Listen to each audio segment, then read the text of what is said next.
চিকিৎসা সেবায় অনেক দূরে গিয়েছে সংযুক্ত আরব আমিরাত। প্রতিনিয়ত বাড়ছে হাসপাতাল, বাড়ছে এই খাতে কর্মসংস্থান।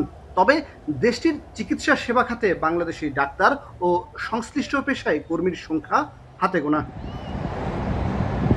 আবুধাবি, দুবাই, আজমান, শারজা ও রাস আল খাইমার মতো শহরগুলোয় ভাষা জটিলতায় দেশীয় চিকিৎসকেরাই প্রবাসীদের প্রধান ভরসা। তবে বাংলাদেশি চিকিৎসকের সংখ্যা খুব কম থাকায় প্রত্যাশিত চিকিৎসা সেবা থেকে বঞ্চিত হচ্ছেন প্রবাসীরা। প্রেফার করি বাঙালি ডক্টরের কাছে যাইতে, বিকজ ওরা আমাদেরকে ভালো করে বোঝায়, বলে কোন সমস্যা, কি অসুখ, এটার অ্যাবাউট সবকিছু ভালো করে এক্সপ্লেন করতে পারে।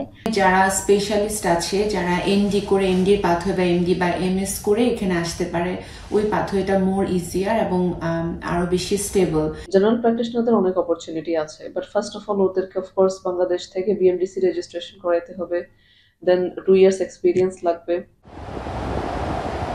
চিকিৎসকের পাশাপাশি nurse, pharmacist, physiotherapist, occupational therapist, medical lab technician, biomedical engineer পেশায় দক্ষ কর্মীর চাহিদা রয়েছে। সম্প্রতি 15 বছরের বেশি সময় নার্সিং পেশায় কর্মরতদের গোল্ডেন ভিসা প্রদানের ঘোষণা করেছে দুবাই।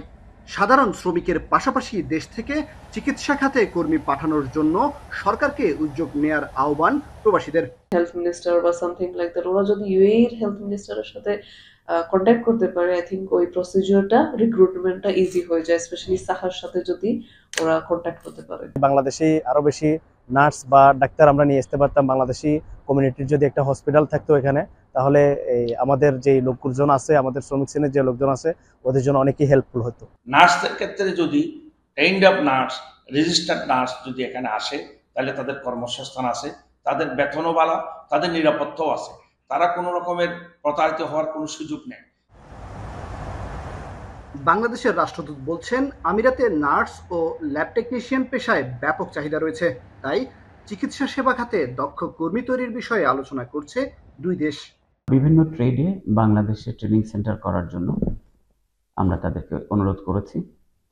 আমরা বলেছি যে তাদেরকে আমরা ইনফ্রাস্ট্রাকচার ফ্যাসিলিটিস দিব।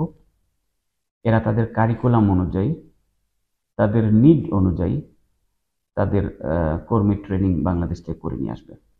সার্টিফিকেশনটা তারা দিবে, আর আমাদের যে ছেলে মেয়েরা ওখানে ট্রেনিং করবে তারা এখানে সে চাকরি করবে। প্রতিযোগিতামূলক বাজার ধরার ক্ষেত্রে প্রশিক্ষিত কর্মীর বিকল্প নেই। তাই দ্রুত সময়ের মধ্যে বাংলাদেশে বিশ্বমানের প্রশিক্ষণ কেন্দ্র গড়ে তুলতে অন্তর্বর্তী সরকারের প্রতি আহ্বান প্রবাসীদের। কামরুল হাসান জনি, এখন সংযুক্ত আরব আমিরাত।